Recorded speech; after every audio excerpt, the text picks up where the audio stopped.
Ya, kita berusaha mengerjakan segala sesuatu yang ada di hadapan kita one step at a time.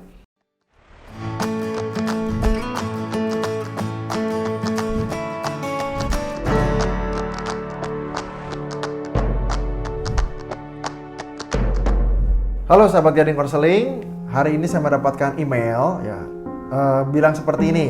Halo Pak Michael, nama saya R, seorang wanita berusia 39 tahun. 2 tahun terakhir ini saya seringkali mengalami rasa khawatir yang berlebihan terhadap keseharian saya. Dan sulit sekali mengontrol kekhawatiran tersebut. Saya tidak bisa rileks, saya tidak bisa konsentrasi, sulit tidur dan sering merasa lelah hingga sakit kepala. Sebetulnya saya ini kenapa ya, dan bagaimana mengatasi rasa khawatir saya?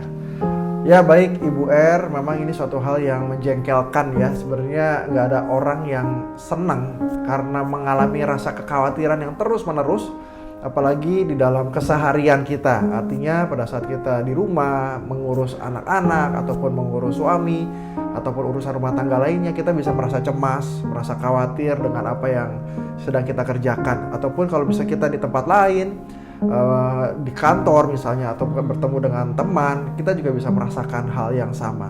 Nah tentu saja ini suatu hal yang tidak mengenakan bagi setiap kita, dan kita pengen cari tahu kenapa gitu ya. Apalagi ini muncul 2 tahun terakhir. Apakah karena pandemi gitu ya, sehingga tanpa sadar kita menyerap hal-hal di sekeliling kita yang mendorong kecemasan itu timbul. Ya bisa jadi ini juga sebuah kecemasan umum ya, atau disebutnya generalized anxiety disorder ya, gangguan kecemasan umum, di mana ciri-ciri yang tadi Ibu sebutkan ini cocok sekali. Ya ada kekhawatiran yang berlebihan terhadap hal-hal sehari-hari, juga adanya sulit tidur, itu juga ada perasaan cemas ya di depan gitu, bahkan tubuh pun sakit. Itu bisa jadi sebuah tanda-tanda generalized anxiety disorder atau gangguan kecemasan umum. Nah, jadi kita perlu melihat beberapa hal ya.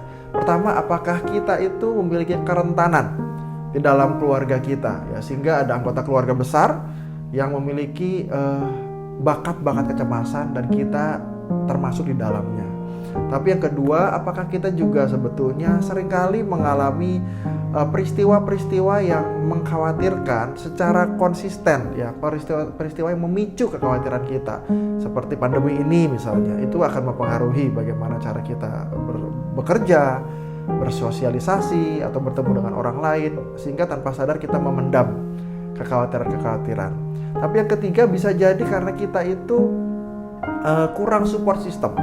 Jadi terlalu fokus dengan satu komponen atau satu area dalam kehidupan kita, fokus di situ, dan kita tidak punya support system yang lain, sehingga pada saat ada masalah yang timbul, katakanlah di rumah, kita merasa kita sudah berat gitu, kita merasa kita tidak memiliki kemampuan yang memadai untuk menghadapi kelemahan-kelemahan itu. Nah, kita perlu memahami hal tersebut ya, sehingga kita bisa membuat strategi yang baik ya. Kita berusaha mengerjakan segala sesuatu yang ada di hadapan kita one step at a time ya, artinya juga kita mengurangi idealisme kita.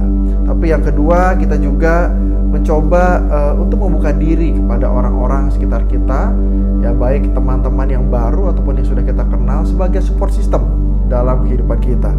Dan membangun, yang ketiga itu membangun kehidupan psikososial spiritual yang baik ya, artinya mendekat kepada Tuhan dan juga memiliki relasi yang baik dengan sekitar kita. Dan jika memerlukan bantuan lebih lanjut, Ibu bisa bertemu dengan professional counselor seperti kami di Gading Counseling, ataupun mungkin psikiater yang dapat memberikan insight ataupun berdiskusi dengan dokter supaya tahu hal-hal apa lagi yang perlu dikerjakan. Terima kasih, semoga hal ini membantu buat Ibu dan juga sahabat Gading Counseling.